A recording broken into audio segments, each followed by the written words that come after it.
నిజాంపేట్ మండలం నుంచి మరి మాతో చెయ్యి కలిపి మాతో పాటు మరి ఈ మెదక్ నియోజకవర్గాన్ని నిజాంపేట్ మండలిని మరి అభివృద్ధిలో ముందుకు తీసుకుపోవడానికి మరి మాతో పాటు చెయ్యి కలపడానికి కాంగ్రెస్ పార్టీలో మరి భారీ ఎత్తున చేరడానికి విచ్చేసిన మీ అందరికీ కూడా పేరు పేరున నా హృదయపూర్వక నమస్కారాలు, అభినందనలు, ధన్యవాదాలు తెలియజేసుకుంటా ఉన్నాను.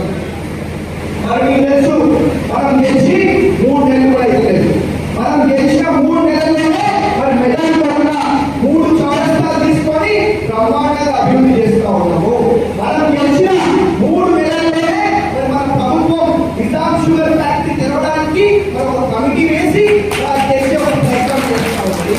మరి మనం గెలిచిన 3 నెలల్లోనే ప్రతి గ్రామం కూడా మరి అభివృద్ధి చేయడానికి, సీసీ రోడ్లు వేయడానికి మరి ఫండ్స్ ఇవ్వడం జరిగింది. అభివృద్ధి అవుతుందా లేదా?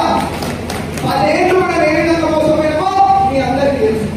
అదే మనం వచ్చిన 3 నెలల్లోనే మరి బ్రహ్మాండంగా అభివృద్ధి చేస్తూ ఉన్నాం, ప్రజల శ్రేయస్సు కోసం పనిచేస్తూ ఉన్నామని చెప్పి మరి ఏ గ్రామం పైన ప్రజలు చెప్తున్న పరిస్థితి. కాబట్టి అందరూ కూడా ఒకటే గుర్తుంచుకోవాలా, మన కాంగ్రెస్ పార్టీ అభ్యర్థి ఒక బడుగు బలహీన వర్గాల బిడ్డ, నిత్యం కూడా ప్రజలలో ఉండే వ్యక్తి.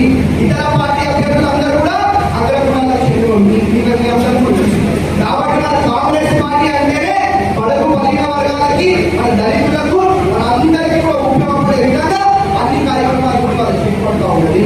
కాబట్టి అందరూ కూడా ఒకటే, ఈసారి మరి నాతో పాటు కలిసి పనిచేసి మన నిజాంపేట్ మండలిని, అదేవిధంగా మన మెదక్ నియోజకవర్గాన్ని బ్రహ్మాండంగా అభివృద్ధి చేసే విధంగా కలిసి మరి నాతో పాటు పనిచేస్తూ మనం ముందుకు పోదామని చెప్పి అందరూ కూడా కోరుకుంటా ఉన్నా, మళ్ళీ చేసుకుంటా ఉన్నా, విజ్ఞప్తి చేసుకుంటా ఉన్నా.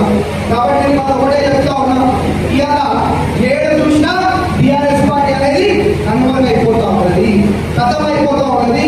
అలా నాయకులకు కూడా మెంటల్ ఎక్కి పిచ్చెక్కి ఏం మాట్లాడుతూ కూడా అర్థమైంది. 10 ఏళ్ళే కదా ప్రభుత్వంలో ఉన్నది, 10 ఏళ్ళే కదా అధికారంలో ఉన్నది, 10 ఏళ్ళ చేయాలంటే మనం 3 నెలలలో చేయాలి. ఏమైనా తెలివి ఉండాలా? మాట్లాడే ముందు అర్థం ఉండాలి, ఆలోచించుకొని మాట్లాడాలి. అది ఏం మాట్లాడుతూ కూడా అర్థం కాని పరిస్థితి.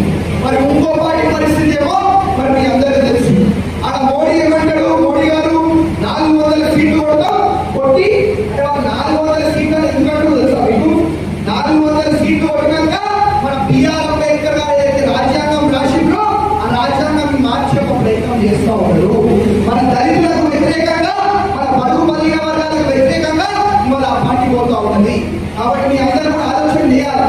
ఎప్పుడు కూడా ఏ గ్రామం పోయినా ఇంద్రమ్మ ఇల్లు ఉన్నాయి, ఏ గ్రామం పోయినా ఇంద్రమ్మ పథకాలు ఉన్నాయి, ఏ గ్రామం పోయినా కాంగ్రెస్ చేసిన అభివృద్ధి కార్యక్రమం ఓటేసి మన కాంగ్రెస్ పార్టీ అభ్యర్థులు గెలిపించే విధంగా మనందరం కూడా కలిసి పనిచేసే అవసరం ఉన్నది అని చెప్పి మరి మీ అందరూ కూడా తెలియజేసుకుంటూ మరి నేను ఏదున్నా మీ అందరూ తెలుసు, మనం చేతలను చేసే విధంగా ముందుకోవడము, మాటలు తక్కువ చేద్దాం, పని ఎక్కువ చేద్దాం అని చెప్పి మరి మీ అందరూ కూడా ఇంకొకసారి విజ్ఞప్తి చేసుకుంటూ కోరుకుంటూ మరి వాళ్ళ కాంగ్రెస్ పార్టీలో మరి చేరుతున్న మీ అందరూ కూడా మనస్ఫూర్తిగా స్వాగతం సుస్వాగతం తెలుసుకుంటూ ఇంకొకసారి మీ అందరూ కూడా పేరు పేరున హృదయపూర్వకంగా మనస్ఫూర్తిగా ధన్యవాదాలు తెలియజేసుకుంటూ థ్యాంక్ యూ. అందరూ కూడా గట్టిగా జై కాంగ్రెస్, జై కాంగ్రెస్, జై గుర్తుకే జై.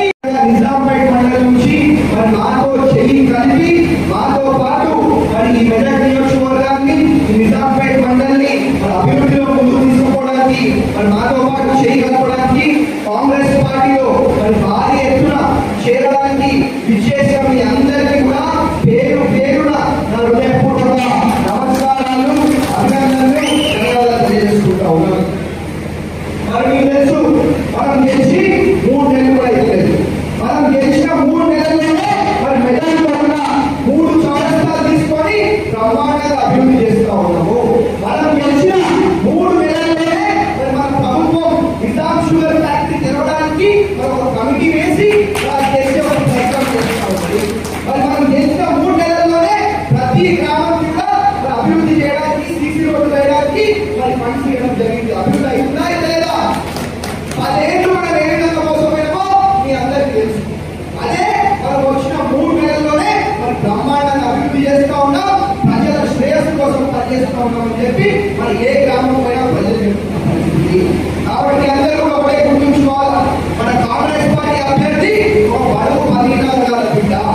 నిత్యం కూడా